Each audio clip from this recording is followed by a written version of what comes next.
Hello, everyone. Welcome once again to A.O.S Academy's YouTube channel. This is the channel where we talk about IELTS preparation, TEF Canada preparation, research assistance for people that are abroad, international students, and also our Canada immigration process. Now, if you are on the verge of relocating to Canada, or you have just even started your process and you just want to start up, then you can always learn from our Q&A sessions. Today, we are going to be taking another question from one of our attendees of the JAPA to Canada in 2023 webinar session. The webinar was actually taken last year, December 2022, and we got about 90 different questions asked from attendees about their relocation process to Canada. And today is going to be a lengthy one because the question we got for today was from Mr. Tejumojesu Emmanuel. I think that's a Nigerian, and he asked a lot of questions. In fact, it was 4 to 5 questions packed in one. So we are going to see how we could break down those questions, answer his questions, and I think one of the part of this question is already being viewed on the screen now. He asked a very important question that actually relates to someone like me as well, because I would say that question also talks about my own journey to Canada. So I would not waste time again and respond to it. His question is stated thus. He said, as an art student, what courses can I study in Canada? One. Secondly, he said, how long does it take to process my visa?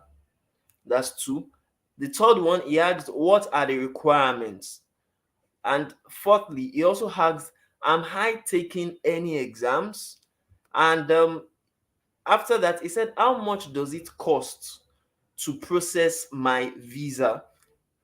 The last question he now asked is there free accommodation for some months after getting there? So once again, the question was asked by Mr. Tejumojesu Emmanuel from Nigeria through our JAPA to Canada in 2023 webinar Q&As. So I'll start with the very first question. The first question he asks is, as an art student, what courses can I take in Canada? Now, thank you very much, sir, for asking that wonderful question. If you are just like Mr. Tejumojesu Emmanuel and you'd like to study in Canada, then I'll tell you, you can study in Canada various courses, the ones related to your course, and you can even change your profession. You can change your focus, your field of study. But as a particular art student, you can take variety of courses if you want to continue in the art related fields. Like you can take English courses. I know a lot of people that go abroad, especially in Canada, and go to study English as a second language or as a foreign language in order to be able to move into Canada. We also have people that go there to study for history programs. You understand, history department in the history department in different colleges and universities. You can even study communication studies. Do you understand? Communication studies as an art student over there. Philosophy is another area you could dive into depending on what you actually finished with in your bachelor's degree. You can study visual art as well, performing art, theater art, and a couple of others still in the art, you understand, field or in the art area. Now, if you want to go beyond the arts course or beyond the arts faculty, you could go into social sciences. Do you understand? You could go into, and it depends. You ask which courses you can study. I will tell you that if you want to study courses, you can study bachelor's degree, you can study for master's degree, you can study for postgraduate courses, postgraduate certificates, and postgraduate diplomas. So we would need to know exactly which one would you like to go into. But those are samples of different courses you can dive into the arts, and you could even, as well as I said, go into social sciences, studying political science, studying social worker. You could study social work, rather. You could study quite a lot in the social sciences too. And if you even want to dive into technology, today is not really about people that are diving into the technological fields. I would not say it is not only, or let me just say, study visas or study permits are not only for people that are technicians or technologists. You don't really necessarily need to go into technology before you get that study permit to, you understand, to learn or study in Canada. So I will not really dive into that much. Now, second question he asks is, how long does it take to process my visa? Well, that is a question that is related to different applicants and different applications. If, for instance, your application is only for yourself alone, you are only going alone. Do you understand? Even though the processing time can vary based on what we have been accustomed to, anything within 4 to 8 weeks, you should be able to get your study visa if you have actually gotten all your documents submitted. So let's put it in perspective. If, for instance, you have gotten your admission already, because that is the very first thing you need to get before you have the opportunity to study abroad. Without you having your admission, then you can apply or you can file for study permits. It is only once you have gotten your admission from a particular school, be it a college, a polytechnic, a university over there, that is when you'll be allowed to get your study permit. And if you don't have any rejections before now, if you don't have any cause of maybe criminal records, you don't have any fatal illnesses that would be a burden to the Canadian government, then it could take several weeks to some few months in order to get that visa. As a rule of thumb, it can take to 4 to 8 weeks, but if they are not fast with it, it could take up to 90 days. Now, after that, you also asked that what are the requirements? Well, the requirements to get visa are quite different from the requirement to get admission. So, if you want to get the admission, for instance, some schools will necessitate would require you rather to submit your transcripts. If in fact all schools will require you to submit your transcripts and your certificates. Now, certificates down from your secondary school, perhaps if you are going for bachelor's degree, you'd have to submit your WAEC. If not, you could be required to submit your transcript from bachelor's degree or HND, OND, or any of the diplomas or degrees that you have written before, or you have you understand, finished before now. Now, apart from that, you'll be needed to get your valid international passport.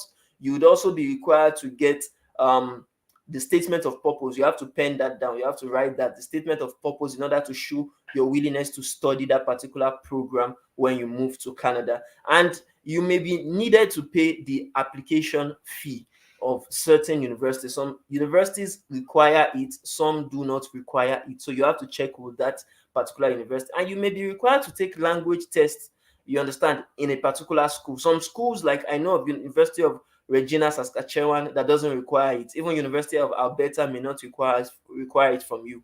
But if you're going to other universities or colleges, like okay, the British Columbia University, you may be required to actually write the IELTS exam and submit your test results for that particular program you are going to study. But the cutoffs are always quite easier, or they are not really much as compared to permanent residency. So you may be required to just have about band 5.0 or band 6.0, 6.5 in order to qualify to get that admission in the school. So after getting the admission, the next thing is for you to process your visa. And to process your visa, you would also need your international passport. You need proof of financial support. That is what we know as the proof of funds.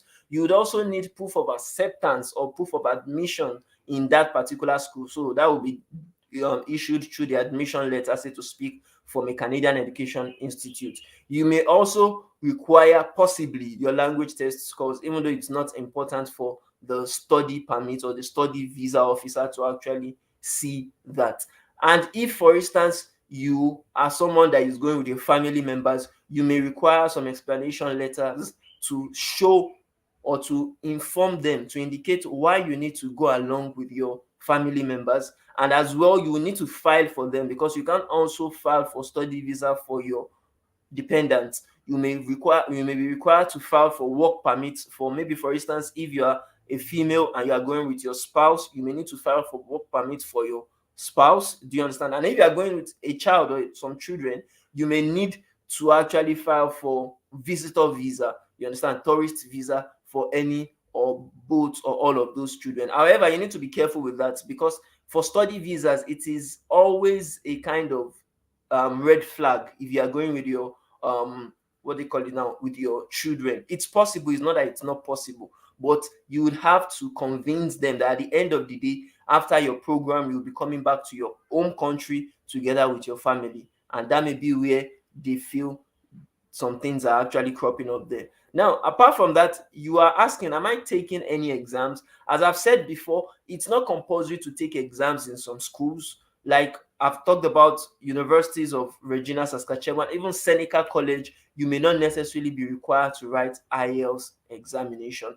But there are some schools that will mandate it, that you must actually take the IELTS examination. So you have to look through the school's portal, the website, to see if it is part of their requirements. If it's not part of their requirements, then you don't really need to actually submit any test results. So as a result of that, you don't need to take any exams. Now, moving on, you also ask questions as regards the cost to process the visa. I will tell you right now that the cost is actually cheap. It's very cheap to process your visa, or let me say, to pay for your visa. Do you understand? And apart from the visa, the thing that makes it quite expensive is that you would have to pay for all other fees apart from your application, your visa application. For instance, you pay for your biometrics, you pay for medical examination if you require it, you pay for police clearance if you require it, and the proof of funds. Do you understand? The proof of funds, very, very important. If you are to pay for the study permit for Canada fee is very cheap. Like if you are going alone, you just pay 150 Canadian dollars per person. Do you understand? But if you are going to renew, maybe you are there already and you want to renew, it may be like $200 or $350. However, the base fee, the very first fee before the extensions, is just $150. And if you look at that in the current Nigerian exchange rate, 750 thereabouts is our black market rate for dollars. So if you are looking at 750 times 150 Canadian dollars, or even, sorry for that, Canadian dollars is different from US dollars. US dollars is much more expensive than Canadian dollars. So for Canadian dollars, you would not calculate using that 750. It may be like 500 to 570 that you would use in calculating that. So if you are to look at that, the 150 Canadian dollars is roughly 85,000 naira, or 90,000 at most, that you would pay for the visa application itself. So that's cheap, but the biometrics may require you to pay some certain amount. I think for a person it's just $85, but for family, if you are going with your spouse and your child, it's maybe up to $170 Canadian dollars as well. If also you are going and you require to get your medical certificate, your medical examination, you may need to actually pay about 46,000 to 49,000 depending on your age. Do you understand? To get your medicals done. And if you are actually needing your police clearance certificate to show that you don't have any criminal records in your own country, you may need to pay roughly 50 to 100 dollars for that. And in Nigeria particularly, that is about I think the last one we did for a client was about 70,000 naira. So those are the things that would make it quite expensive. And if you are going, you also need to take cognizance of the fee that you will be paying for your tuition and for your proof of funds. Proof of funds is dependent on how much or how many dependents are going with you as well, the cost of living in the particular city you are going, how many years you are going to spend there, and cost of your expenses during your school hours, like the money you pay for your materials, money for your textbooks and things like that. But tuition fees are dependent on the schools themselves. The school would put a particular fee attached to that. So that is most likely always fixed. However, some schools will require you to pay some particular token before you even get your admission. And some will state that, okay, when you get your admission, you may pay maybe like $500 for that. When you now get your admission and you get there, do you understand? You now continue paying instrumentally the tuition fee. And lastly, the cost of expense is going to be attached to proof of funds. And proof of funds, anything from 10,000 Canadian dollars or more, you may actually need to have that. And 10,000 Canadian dollars is roughly like 70,000 naira or even more. Do you understand that you'd have to, depending on the cost of living of that particular city or region that you are going to. Now, apart from that, you also asked that Mr. Teju Emmanuel, you also asked that how much does it cost? Okay, apart from that, we have answered that. You said, is there a free accommodation for some months after getting there? Well, it depends. There is no guarantee of free accommodation, but I would say that some institutions, some universities and colleges would offer you on-campus housing, or you understand, accommodation assistance in finding off-campus options. So if you are someone that would like to stay in the, what they call it, in the college or in the university, they may actually give you some accommodation, some hostels to stay with, especially to stay in, especially if you are not with your family members, your dependents. But if you are with your dependents and they can't cater for family members, then you would have to actually source off-campus accommodation, which may be quite pricey depending on the city or the region you are at that particular time. So in order to know for sure how much you are going to pay for accommodation, you would have to actually resort to finding out based on different, you understand, provinces and communities that you are going to be staying. And also, if the school is giving you a free accommodation, definitely it's going to either be attached to your school fees or you would have to pay that separately. Do you understand?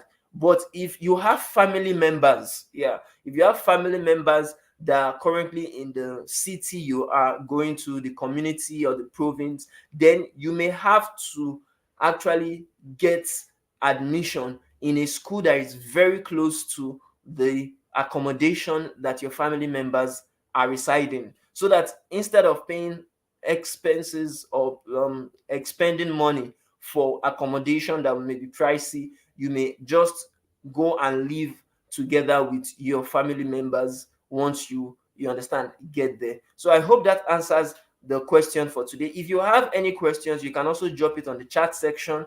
You can also drop any comments you want to drop right now, and you can reach out to us on our website, aosacademy.com, or on our online school if you want to learn IELTS. You want to prepare for IELTS or even learn French and prepare for TEF Canada or TCF Canada exams. You can reach out to us on ftc.aosacademy.com, which is on the comment section, and you can send us an email on admin@aosacademy.com or ftc@aosacademy.com, and reach out to us on even WhatsApp, plus 234-810-771-4449, or even our Canadian number +1-647-947-4399. Thank you very much. I do hope you enjoyed today's session. If you have any questions whatsoever, you can reach out to us on any of those contact details. We do hope to get your feedback, and please don't forget to like, share, and comment on this video even after this live session. Thank you very much once again, and subscribe to this YouTube channel, and do have a lovely day ahead. Bye for now.